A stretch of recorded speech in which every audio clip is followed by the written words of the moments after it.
The Sporlan division of Parker Hannifin proudly sponsors the Advanced Refrigeration podcast. Contaminants like water, acids, sludges, and varnishes may react with compressor windings, leading to compressor burnout or cause copper plating, which reduces bearing clearances, or poor valve seating, eventually causing failure. Or they can deposit in the expansion device, restricting flow or proper modulation of thermostatic expansion valves. Loss of superheat control will lead to lack of cooling if the evaporator is starved, or even worse, flooding of liquid back to the compressor, causing bearing washout and eventual compressor failure. Installing a properly sized, high-quality, time-proven Sporlan catch-all will ensure contaminants are captured before they can harm the new system components. Ask your local refrigeration wholesaler about the Sporlan catch-all filters.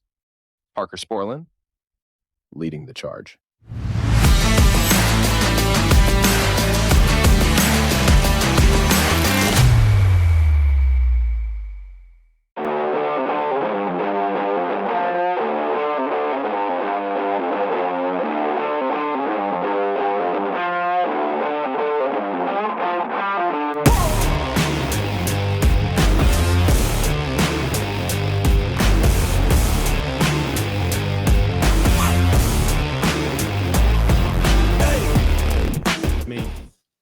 Why does she have a mic?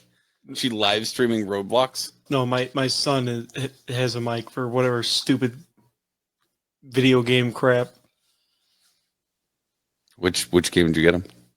I didn't get him anything. Like I have no idea. I was just as surprised as my kids were on Christmas.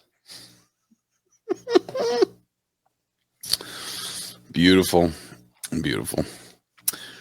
Good afternoon, everybody. Welcome to Advanced Refrigeration Podcast. You're the host, Brett Wetzel and Kevin Compass. How was your Christmas? Oh, it wasn't bad. Did you get a pack out? No. Kind of shitty this year, though, because it's on a Wednesday. Hey, I hate holidays in the middle of the week because it's like you work Monday, Tuesday, then you're off on Wednesday, then you're back Thursday and Friday. I don't know why you're working today. When I heard you in the truck when you called, I was like, what the hell are you doing? Because usually, even the guys in SA, they're taking off the whole week up until the 1st, 2nd. Because we're busy and we have a bunch of jobs that are way behind. And so they need to get done. Yeah. So what were you doing today? I was cutting over racks on a Danfoss. So I was dealing with that wonderful treat of just gutting hundreds of wire nuts. Yeah. One of those older stores? Yeah, this is probably the worst one we've done so far. It's just, it's on its like fifth conversion. What was it? What was it originally? Was it like, so it was EIL first originally? Okay, pressure controls. And then it went to EMC, not the EMC, like Target EMC, like it was EMC. Is it EIL or EMC? It was EMC. I've never even heard of EMC. So then it went to EIL. Okay. Because apparently EIL bought EMC or so along that lines. Then it went to Danfoss 55 access. No, then it went to Danfoss NC25. Then the Comtrol, and then it was an overlay with CPC to Comtrol. Now it's going to 100% Danfoss. Aborted. Whoever did the Comtrol add-on aborted this thing. They literally just took all the wires, cut them, wire node them, put a panel on the side of the rack, and ran them in there. It looks nice in the Comtrol panel, but you open that up, you're like, oh wow, these are all nicely done. Then you open up the other side, and it's just like, poof, 60,000 wire nuts on the other side. Afro of wire nuts, just nothing is done clean. It's just everywhere. So it's okay. Well, at least there's room to add boards inside the rack, and I'm just making guys add the boards in the rack, and we're just we're gutting all the wiring, going into the Comtrol, and trying to make it all reach. And then it's okay. Terminal blocks, I want every wire nut eliminated. And there's so many high volt Comtrol. Oh, input. Oh yeah. Did you get the boards, the 208s?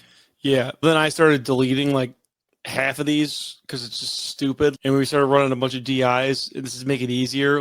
There's phase loss. Okay. There's a relay with open slots. I'm like, nope, DI now. Then it's like another one for the receiver level. Why? There's another DI on a relay. Just get rid of all this.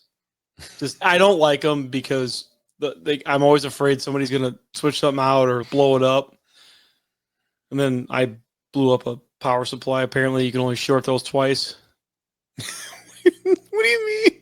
Like I dropped a wire and then the power supply went poof and then it went poof again.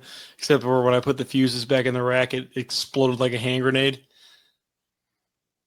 So did you drop high voltage on the low voltage side, or? No, I dropped the high voltage wire feeding it. It hit L1 to L2 on the power supply. They're real close to each other, aren't they? They are, and that's why like it didn't have ferrules on that one because it was like temped in, and it was all temped in because we were moving stuff around because control boards are absolutely hell to do like conversions with because there's no way to you got to get them out of the stupid frame or else it like shorts, and there's no way to side do them, and it's just a real pain in the ass because they're mounted vertically. Yeah, everyone's good on the whole cardboard thing where they cardboard the front and the back of them because it just takes one little thing to arc out on whatever metal inside the cabinet. So I cut the hand override switches off too. When I mount them, I cut them all. The little switchies? Yep. That doesn't affect the operation of it? No, because you cut them and it's just flush. Oh, I cut the little handles off of them because they get hit when they're hanging. If you hang them like a day before or whatever, like they get hit all the time. Or if somebody walks through a mechanical room and like the customer we're doing, like that store is like a huge bad habit of the mechanical rooms are usually in between receiving and the like break room. So there's usually two ways through. So it ends up being like a walking path. yeah. For all the lazy employees that don't want to go the other way. Gotcha. And stuff gets hit all the time. So I cut the switch handles off. I had a kid that, when everyone was getting a backpack, everyone was getting a service bag that was a backpack. He had it so packed out that he looked like a turtle. And I don't know how many times, like, we would know that he would be there because shortly thereafter we would get a call that something wasn't working. And it wasn't because he was like trying to shut shit off. He would go to the controller because in some of the Bullseye stores, right, you have you're real close, right, from the wall to where the controller mounts on the rack. And he would go and check all the switches. He'd turn around and walk out. And then all of a sudden, 1 or 2 or 4 circuits were just roguely off. So, yeah. And unfortunately on this, like, there's no temp sensors, so we're adding them all in. Mm-hmm. So that's it. Just an absolute pain in the ass too. So in the midst of doing all that, it's just a pain. So I don't know. Like we did 2 racks today. They did a lot of prep work. Sweet. HVAC is a fucking mess. I don't even want to think about it. Yeah, I've seen some of those stores after they were done and a little bit of a mess. 24 volts, then going to a high voltage. Yeah, it's not really fun. I absolutely despise the high volt stuff. Like I just want to get rid of all of it. How hard is it just to put? That's the thing. It's not hard to put the pilot relays in, but it adds real estate in whatever you're trying to fuck with. Oh yeah, there's no room, and then I want to eliminate as much of the crap in these racks as like possible. Just less stuff that go wrong. Like I did condensers here 8 months ago, and I broke a wire in one of these racks. Mm-hmm. I spent 5.5 hours trying to find it. Is that the one that pulled off into the conduit? It pulled off in a raceway inside a wire loom inside of because there were so many wire nuts. It pulled off. I spent 5 hours trying to find it. We finally just ran a new wire. I was gonna say, when do you just do that? I didn't know where it was going to or where it was coming from. It's just it is that bad. Nothing matches. Nothing's labeled. There's no as-builts? It's fucking as-builts. And then the prints are right. So it's trying to pull wire. And is this case really here? It was 2 remodels ago.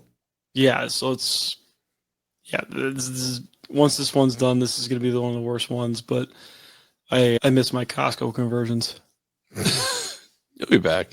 I said last week, besides manga, this week we're going to talk about oil stuff. So I made something up, and I don't know. We'll get into some basic oil stuff, and I guess if you want, we could talk about some troubleshooting stuff, and we'll get into it. Let's do it.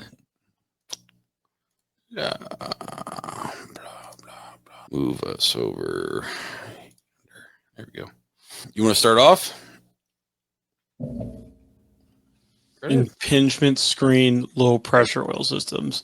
So, Yeah, you don't have to read verbatim. Just all right. So this is like the most basic rack oil system there's out there. So an impingement screen separator is the most basic separator there is, like old school 80s, early 90s separator. It basically has a sock inside of it, like a screen door type of material, like mesh, and the oil flows out the compressor, goes through the separator, gets aerated through the screen, and the oil itself is heavier, so it drops down to the bottom of the separator, and then the discharge gas goes out the other side. Now, these screens are prone to tearing. If you get a compressor blown up, more than likely, and there's valve plate damage, more than likely, the valve plates are in the screen. So if I get blown out valve plates and I don't see them anywhere, and they're not in like pieces in the compressor, I'm probably going to write up to drop the float and check the screen because it's probably torn. And it may be a little tear, and little tears turn big. Once you get a little bit more load on the rack, you'll start noticing your oil issues start popping up. So go ahead, Brett. no, all I was going to say is I wonder if, because you know how some of the discharge on some of the compressors, they have that fucking plate. The baffle plate? Yeah, they get stuck in them all the time. That's what I'm wondering. I'm wondering if you installed, I don't know. I got to make sure I'm holding this up right. I was actually looking for something. If you have this baffle plate in there, which has a whole bunch of holes in there, if you were to put these in there on something that you know that has an impingement screen, it would increase the life of your separator, right? Because then the bits and pieces of the valves wouldn't go shooting through the sock then, essentially. Yeah, no, you're 100% right. And the stores with that, it's not a problem for the most part. But yeah, the stores without the baffles, you definitely see more sock tears. Now, you could fix the sock temporarily with a stapler, preferably the manager that pisses you off stapler. I will literally just take it in there and I will put as many staples in there as humanly possible to try to get it. I seen an old timer use vice grips and a hinge from a door in the mechanical room. What? Oh yeah, this old guy Mike Puckett just took the door hinge off the mechanical room and literally vice gripped a bigger separator together. It worked. I'm pretty sure it's probably still like that. I mean, go ahead. Go ahead. No, go ahead. I've never been able to change one of the screens, so supposedly you could. It's got a hose clamp at the top. I can't get my arm in there. My arm's way too big to fit up in there. The separator's getting changed out. If the screen's torn, she's getting changed out for a way more efficient separator. Those separators are generally like 60 to 70% efficient at like full load, which they're never at. And that's without a torn screen.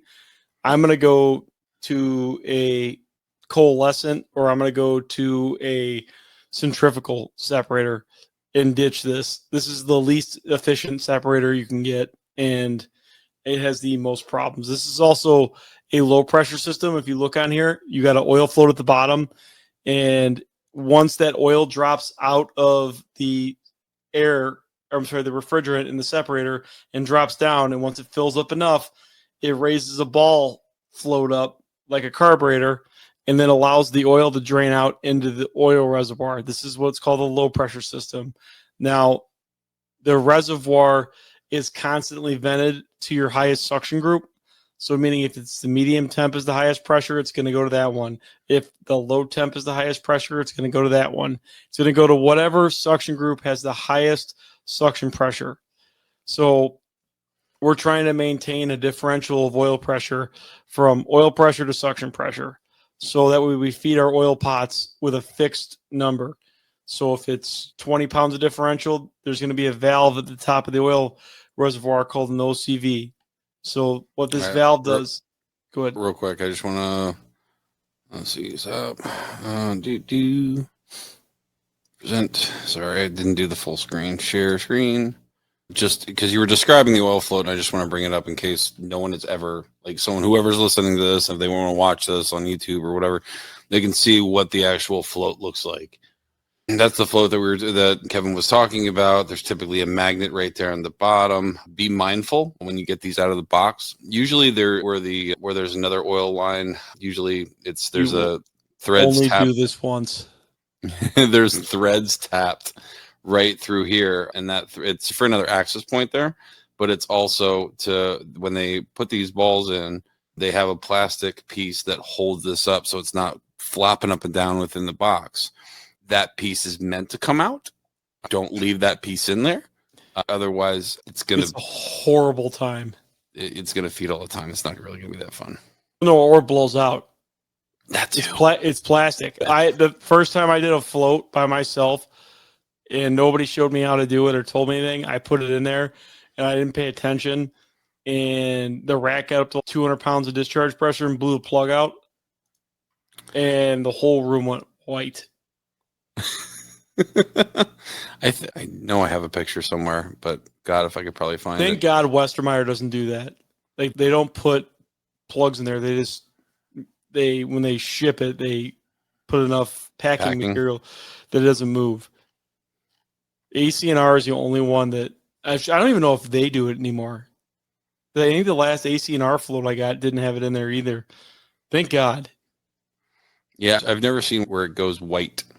I've seen where they were in and they were having issues. Actually, you know what? If I could ever find the picture, I'm pretty sure Greggy was the one that gave me the picture.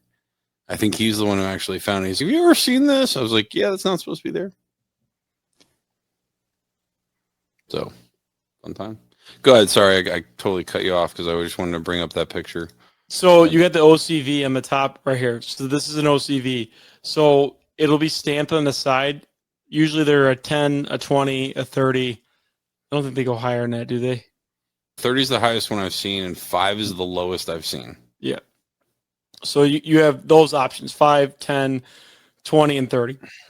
Now, that is going to vent to your suction. It's a spring-loaded check valve. So anytime that reservoir gets 20 pounds higher than the suction, it's going to start to open and vent towards the suction.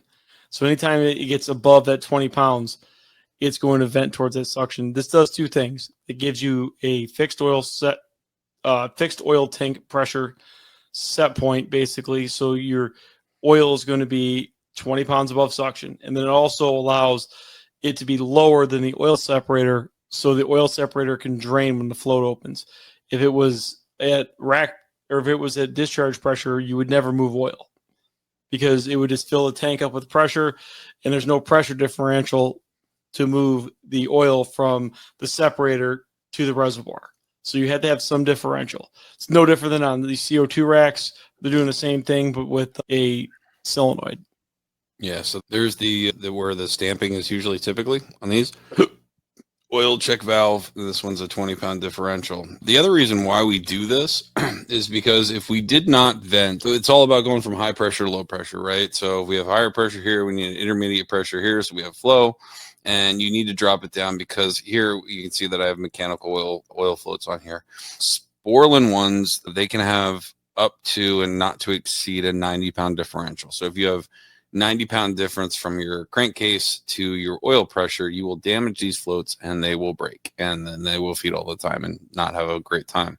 Henry ones, I think they're even lower. I believe they're 30 pounds, and it's not every single Henry one, but some of them, they can only have a differential as low as, or as high as 30, I should say. The other thing is the reason why we like to vent this, because remember, like, we have heat going on this oil separator, right? So we constantly have discharge temperature going through our imaginary ball valve that Kevin says never exists, going through the oil separator, heating this up to 120, 150, whatever temperature, 180, going through this oil separator. Now, the fact that we are putting that oil pressure at whatever PSI is in here, let's just say we're at 180 psi, and now it's super, super cold in our mechanical room. What'll happen is, if this is the same pressure as our oil separator, the vapor in here will actually start to condense and turn into a liquid. And because liquid is heavier than the liquid refrigerant, the liquid will sit on the bottom, the oil will sit on the top. And I finally found my picture. This was years and years and years ago, probably 15 years ago. You'll have an oil regulating valve that looks like an expansion valve. You ever seen that? Yeah, we have tons of them. That do that? Oh, no, that start boiling off like an expansion valve. Oh yeah, like it happens all the time in the wintertime, especially on the rooftop racks. So sometimes there's nothing you could do about it. Yeah, if you have a medium temp one, especially up where you're at. This one just happened to be in a motor room where the dampers weren't working and there was no heat in the mechanical room. So I had actually, in that instance, I ended up just taking this out because it didn't have it had like basically a turbo shed. So we just left it as that. So, yeah. Want to continue? Yeah, go ahead. All right. So, yeah. So, like Kevin said, we're venting off to the highest temperature suction or highest saturated temperature suction. So that would allow us to make sure we have enough oil pressure to feed into the highest suction and still having a more of an abundant one to fill out to the other one, to the lower temp. And the next oil system we have this is still a low pressure system. It's using just a different valve. It's actually using that same exact valve that we were just talking about, minus the separate reservoir. This one, we have a Temp-Right coalescing oil separator. You can see because it has sight glasses on the side there, so you can see the oil level. There is no float in this one. So that high pressure refrigerant and oil is going out through the bottom of the separator, through the side, typically through the service valve, up to the oil filter in this instance, and then going through the 1236, the oil regulating valve. This one looks almost like an expansion valve. This one's adjustable. Kev, do you know what they're adjustable to? Is it 25 is the max? I think 25 or 30 is the max. It's something right around there. Okay. So the top of this has to go over to, well, just like before, the highest saturated suction to make sure we have enough differential.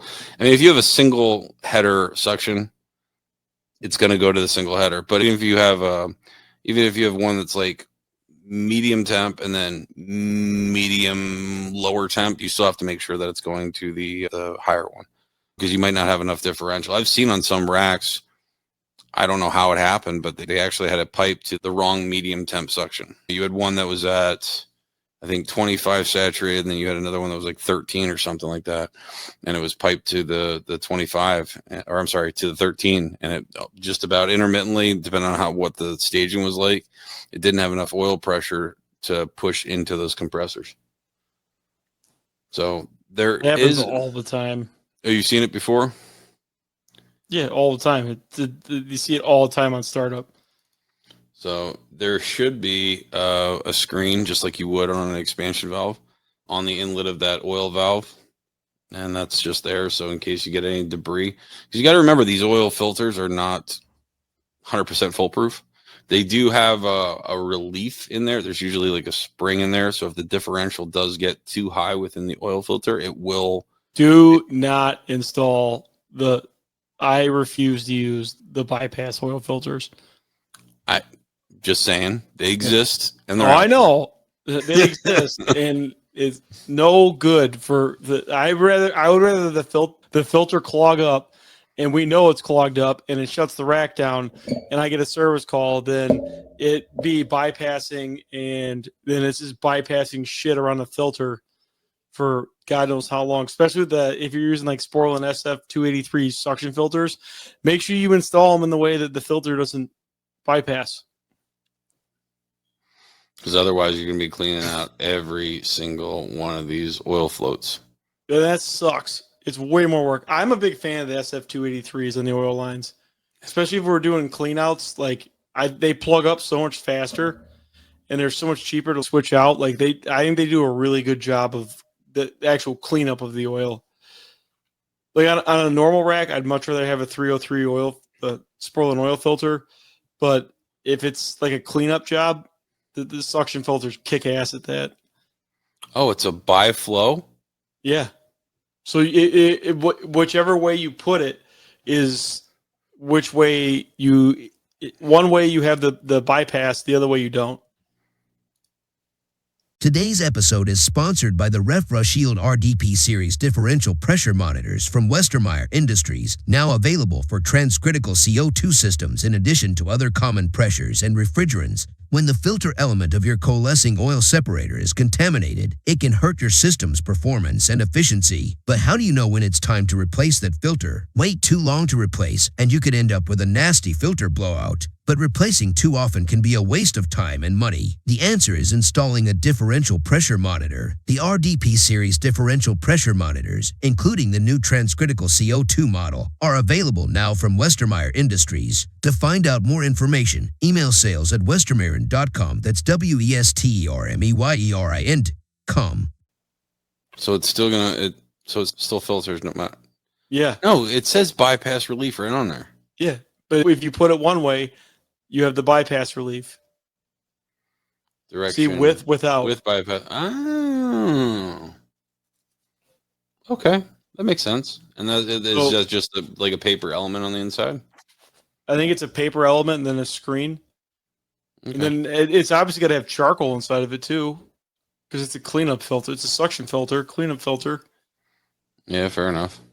So you can get, I think you can get an HH version. Yeah, F just means flare. Yeah. I've had really good luck cleaning up racks with those. They're going to plug up a hell of a lot faster, but if I'm doing a cleanup, I'm there nonstop. Does not look like it. But still, it's an element that it's going to clear that out. So as long as you don't have wax. Wait a minute, because you said that one's for that. No, this one's not for clean out, so that one wouldn't work. All right.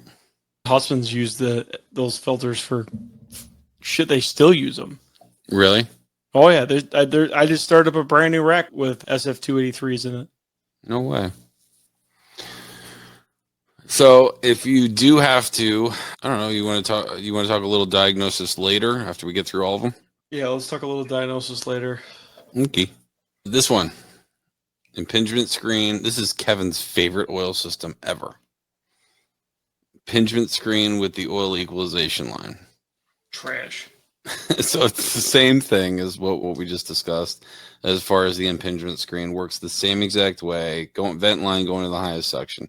The only difference that you have an equalization line here. And I don't have the suction header drawn in here, but if you have a suction header where it comes in, and let's just say this is our primary compressor and this compressor is getting all the oil. If you're the green older compressors that are in town in Pennsylvania, they don't like a lot of oil. So what happens is if they do fill up too much with oil, at least you can bypass over to the other ones. What sucks about this, yes, it does share all the oil, and note that the compressor has to be the same size as far as physical dimension, because it has the oil equalization lines are shared, like I said, based off the height of the compressor. If you have two compressors that are a little bit bigger than the other two, then these two would just share, and then these two would just share. It would be segregated. So make sure that if you're redoing an oil system or you're redoing a rack and having to change out a compressor on the rack because you're doing a remodel and having to increase the size of the compressor, be extremely mindful of that, because otherwise that compressor might fail out if it's not getting enough oil because it's sharing more oil with one compressor than another. The other thing that sucks about this is if you have blow by, let's just say in this compressor right here, that pressure coming from the piston that's blowing by will go into the crankcase, go in through the oil pot, out through the oil equalization line, and then pressurize every single one of these. And a lot of times the one that's actually blowing by could still be running and then cause all the rest of the compressors to fail out. Yep. Yeah, then you valve them all off, and then you never open them again. And then all the problems go away. Not all the time. I've seen two situations where we've had to have the oil equalization lines open. And they were both racks that were completely oversized, and only one or two compressors ever ran. And they would load up with oil, and the separator was way too big. So, like, normally they cause more problems. And see those packed angle valves? Those packed angle valves are no good. No good. Why is that? The swivel ones, because people tighten them down and snap them off. Bad time. Never happens.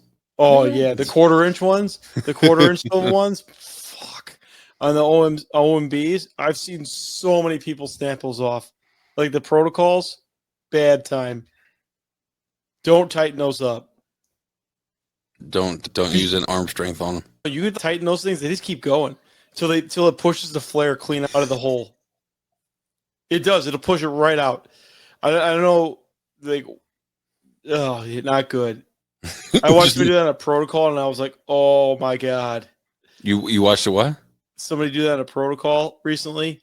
I was like, oh, it's just dripping a little bit of oil. Let's give it another quarter turn. Snap, thing blows off. The hose is just. I'm telling you, that's exactly what happened on that hydraulic hose when I was over there with James. No, it's That's not. You drop a tank. No, I did not. That's exactly what happened. I have the. That's not what I heard. You drop a tank. I did not drop a tank. You asshole. Next system. Go ahead, Kev. What is this? This is a high pressure oil system. So not my favorite. Your oil is sitting inside the oil separator. So I think this one tends to have oil temp issues. The oil tends to break down a little bit faster because it's sitting inside the hot oil separator. So what we're doing is the oil separator is doing our separation. We're dropping down, and it's a combo reservoir separator. So it's much bigger separator. It may not be the separator element itself, or like the sizing of the separator is not bigger. It just has a elongated area to store the oil. So you see at the bottom, you got the sight glasses. That's how you see where your oil is. And then with this, what we're doing is we're going through the oil filter just like we normally would. And then we're going straight to the compressors, no reservoir. And we have electronic oil controls on here. OMBs, OMCs, the Crewans that everybody just loves. Or there was some older Alco ones. I haven't seen one of those in forever. And I think, does Danfoss make one? They don't. I don't think they make one. There's one that they use. They rebranded. No, I forget who makes it. It's shit. It's probably Crewan. No, it's not Kiron. It's another. Have you ever seen these ones?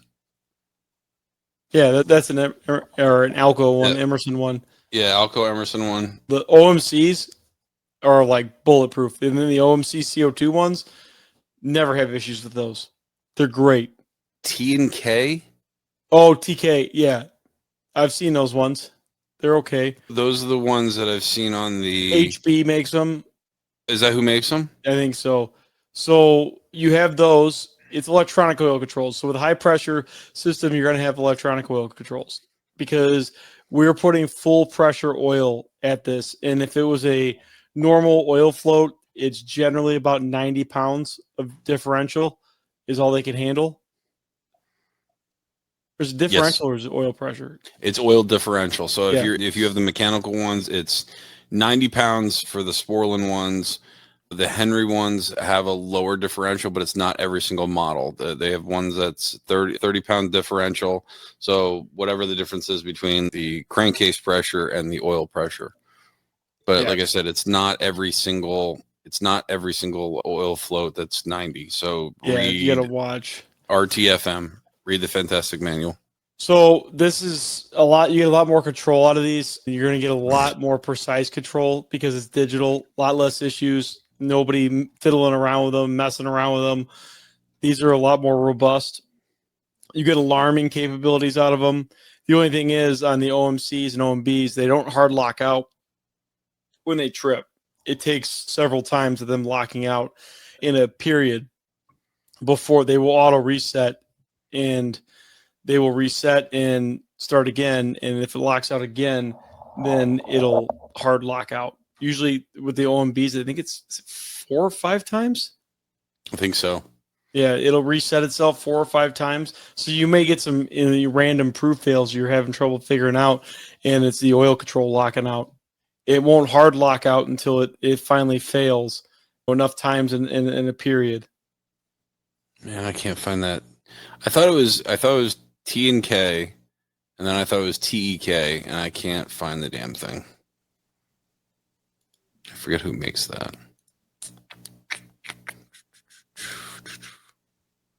Nope, that's not it either. Anyway, go ahead. You're up. Talk about I'm going to look for this other one. You can talk about the dual header. Nobody cares about the T and K. It's going to bother me now, though. No, who cares? All right. The dual header. So what we have here is we have a dual temp rack. So like a plus 20 and a minus 20. And it's all manifolded together. Now we have a standard. Would you quit that? Sorry. We have a standard oil separator with this is a low pressure system with a oil reservoir. So if you look at it, we're draining like we normally would out of the separator into the oil reservoir. And if you follow the blue vent line off the top, it's tied in to the plus 20 suction header because that's going to be our highest. So say the minus 20 is at 20 pounds and the plus 20 is at 40 pounds.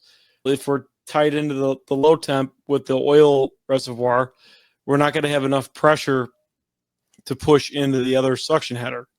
So you need to be at your highest suction header. Now, when you go through and do this, so say you have a 20-pound differential on the medium temp, the plus 20.